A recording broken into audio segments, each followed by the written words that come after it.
पुष्कळ चांगल्या गोष्टी या ठिकाणी सांगितल्या.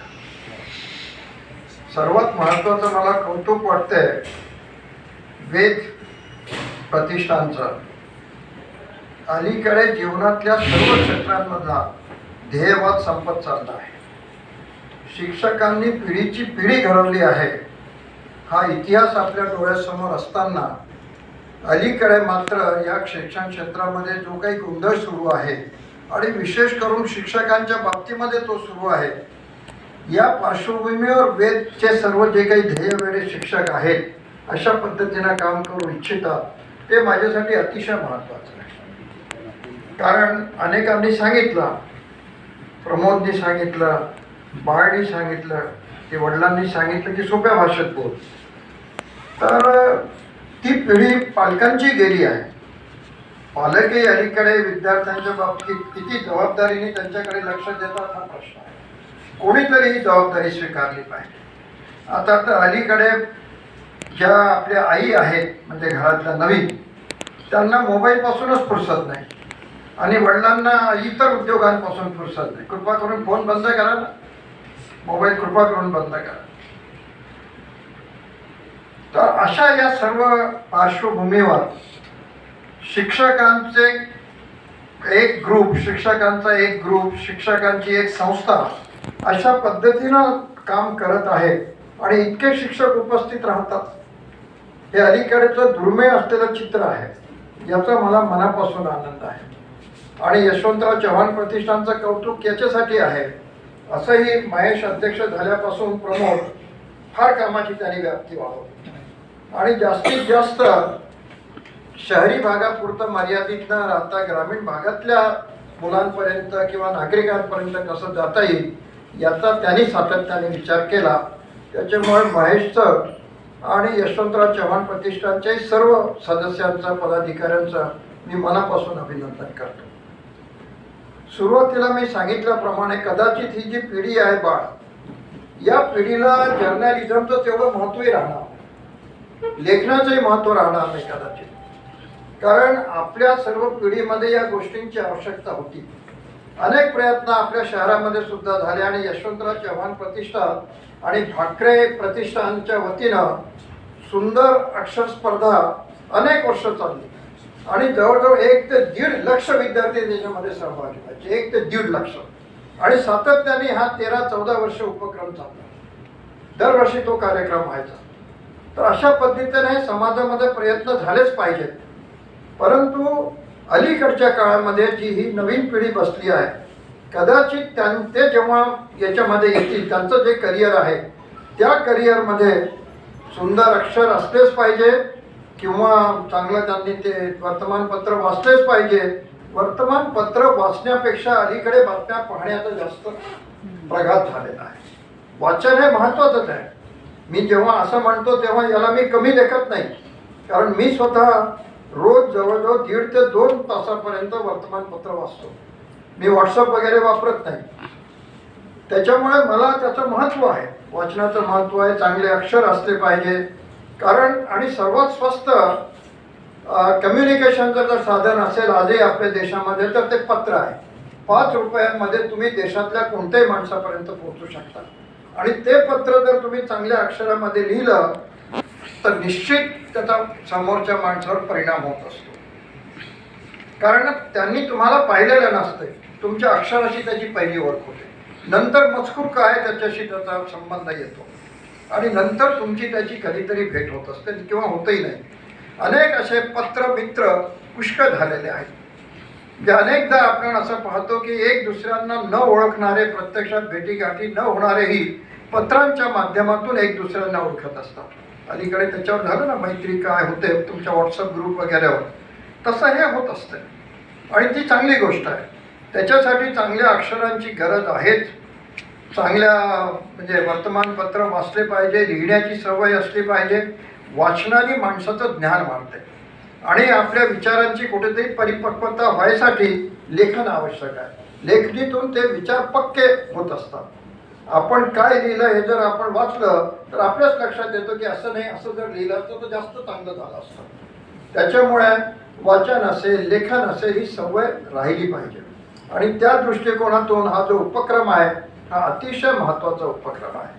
दोन्ही संस्था ज्या पद्धतीनं काम करत आहे ते खरोखर वाळवंटामध्ये एखादं आपल्याला ओआसिस दिसावं तशा पद्धतीचं हे काम आहे. आज समाजामध्ये सर्व काही बिघडलेलं आहे असं वातावरण आहे. कोणताही आदर्श आपल्या डोळ्यासमोर नाही अशा परिस्थितीमध्ये मुठभर शिक्षक का होईना इतक्या शिक्षकांनी जरी मुलं तयार करतो म्हटलं तरी पुष्कळ पिढीची पिढी तयार होत असते. आमची संध्या किती वर्षांपासून काम करते मुलांसाठी, शालेय विद्यार्थ्यांसाठी. गरीब विद्यार्थ्यांना आपल्या घरी ठेवते, आपल्या मुलांसारखं त्यांचं संगोपन करते.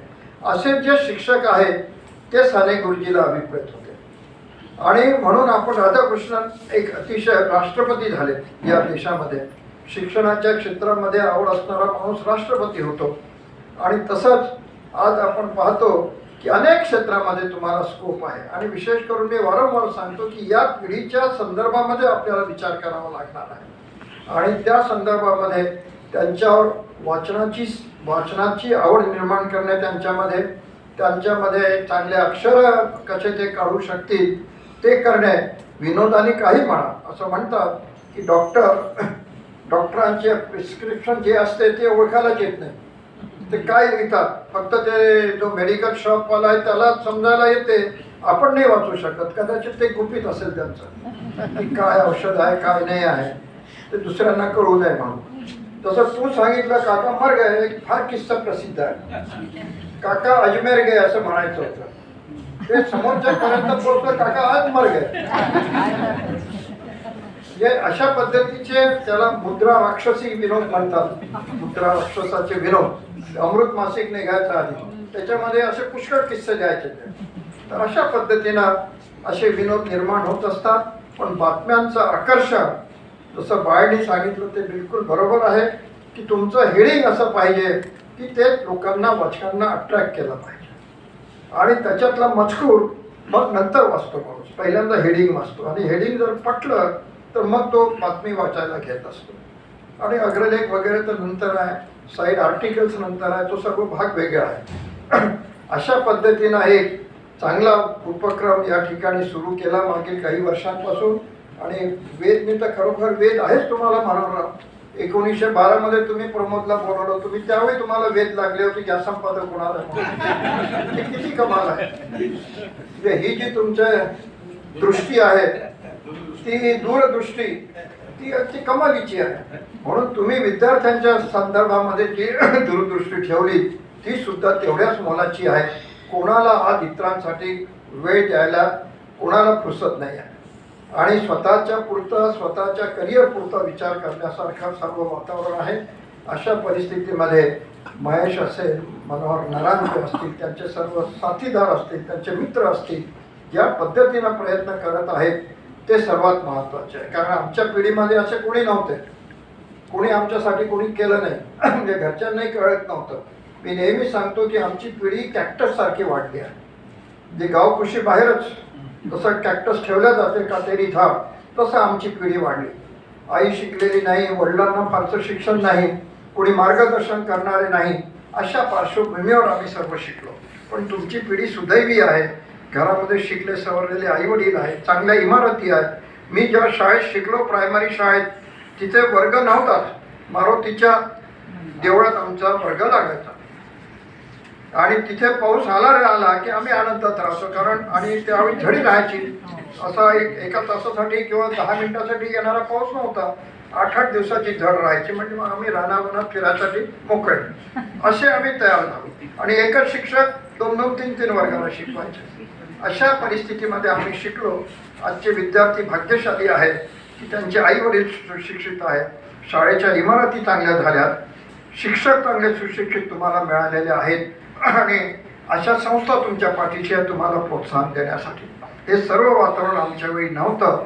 त्याचा तुम्ही चांगल्यात चांगला फायदा घेतला पाहिजे. जी तुम्ही आज बातमी लिहिली तो तुम्हाला अग्रलेख कसा लिहिता येईल अशा पद्धतीनं तुमचं याचं पुढची वाटचाल झाली पाहिजे. आणि कामातून मग काम वाढत असते. मी पुन्हा सांगतो की या सर्व चांगल्या वातावरणामध्ये जे शिक्षक अजूनही शाबूत आहेत, अजूनही चांगला काम करत आहेत, पुन्हा पुन्हा मी त्यांचं कौतुक करतो. कारण अलीकडे असं आहे की शाळेमध्ये नोकरी लागेपर्यंत सर्व नम्रता शालीनता वगैरे असते आणि नोकरी लागली रे लागली आणि एकदा परमनंट झाला रे माणूस मग काही कोणाची चिंता नाही. म्हणजे ना मॅनेजमेंटची चिंता आणि ना बाकीच्या काही गोष्टींची चिंता. अशा पद्धतीचं वातावरण एकंदरीत झालेलं आहे. त्या पार्श्वभूमीवर आपण सर्व काम करता. म्हणजे किती जरी मी सांगितलं तरी ते तुमचं म्हणजे अभिनंदनात शब्द कमी पडतील अशा पद्धतीची तुमची भूमिका आहे ती चांगली ठेवा. कारण आधी म्हणायचे की मुलाचे पाय पाळण्यात दिसतात, ते मात्र तुम्हाला ओळखता आलं पाहिजे शिक्षकांना की आपल्या विद्यार्थ्याची आवड कशात आहे. हे जे नवीन सिनेमा एक आला होता सितारे जमीन पर, आणखी एक नवीन सिनेमा आला आहे, त्या दृष्टिकोनातून मुलांच्या संदर्भात विचार करायला लावणारे हे जे चित्रपट असतात ते महत्त्वाचे असतात आणि त्या दृष्टिकोनातून सुद्धा विद्यार्थ्यांची ज्या क्षेत्रामध्ये आवड असेल प्रत्येक क्षेत्रामध्ये अलीकडे स्कोप आहे. त्याला जर खेळायची आवड असेल तर त्याला प्रोत्साहन करा, प्रोत्साहन द्या त्याला खेळण्यासाठी. त्याने अमुकच केलं पाहिजे असं नाही. जो किस्सा पहाडी सांगितला 60% आणि 90%चा तसा आहे. त्याच्यामुळे गुणपत्रिका आणि याची पत्रिका ह्या दोन्ही गोष्टी वेगवेगळ्या असतात. त्याच्यामुळे अशा सर्व याच्यामध्ये मुलांना घेऊन ठेवू नका. त्यांना ज्यांच्यामध्ये आवड असेल त्या त्यांच्या आवडीच्या क्षेत्रामध्ये त्यांना मुक्त प्रवास करू द्या. त्याच्यामध्ये मार्गदर्शन करा की त्या क्षेत्रामध्ये ते कसे जातील.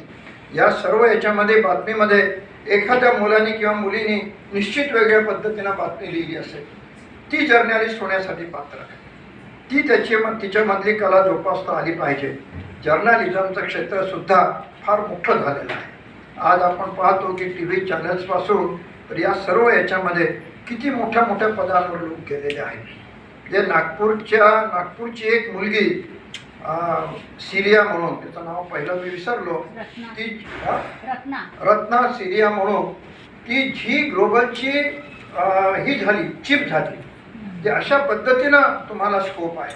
कोणतंही क्षेत्र असं नाही की जिथे तुम्हाला स्कोप नाही, पण त्याच्यासाठी तुमची तपश्चर्या तुम्ही केली पाहिजे आणि त्या संदर्भामध्ये आणखी शिक्षकांनी त्यांना प्रोत्साहित केलं पाहिजे की तू 90% तो मार्क मिळवेल नाही मिळाले तर चांगलंच आहे, पण त्याच्या फार मागे न लागता त्याच्या ठिकाणी असलेल्या जे काही कला गुण असतील त्या कला गुणांना आपण प्रोत्साहित करण्याची गरज आहे. ते आपण करावं अशी एक सूचना करतो. पुन्हा एकदा दोन्ही ऑर्गनायझिंग संस्थांचं अभिनंदन करून थांबतो. धन्यवाद. मुलांना एवढंच सांगतो की ज्यांना पुरस्कार मिळाले असतील त्यांचं अभिनंदन. ज्यांनी याच्यामध्ये भाग घेतला आणि आईवडिलांनी त्यांना प्रोत्साहित केलं या स्पर्धेमध्ये भाग घ्यायला त्यांचंही मी अभिनंदन करतो. ज्यांना पुरस्कार नाही मिळाले त्यांना better luck for next time अशा शुभेच्छा देतो आणि थांबतो. धन्यवाद.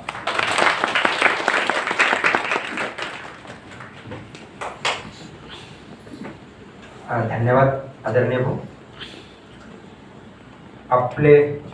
आपण जे आमच्या पाठीवर कौतुकाची थाप दिलेली आहे ती थाप आम्हाला 100 हत्तीचं बळ देऊन जात आहे आणि तुमचे शब्द तुमची प्रेरणा आम्हाला समोरची दिशा दाखवत असते आणि काम करण्यासाठी प्रवृत्त करत असते.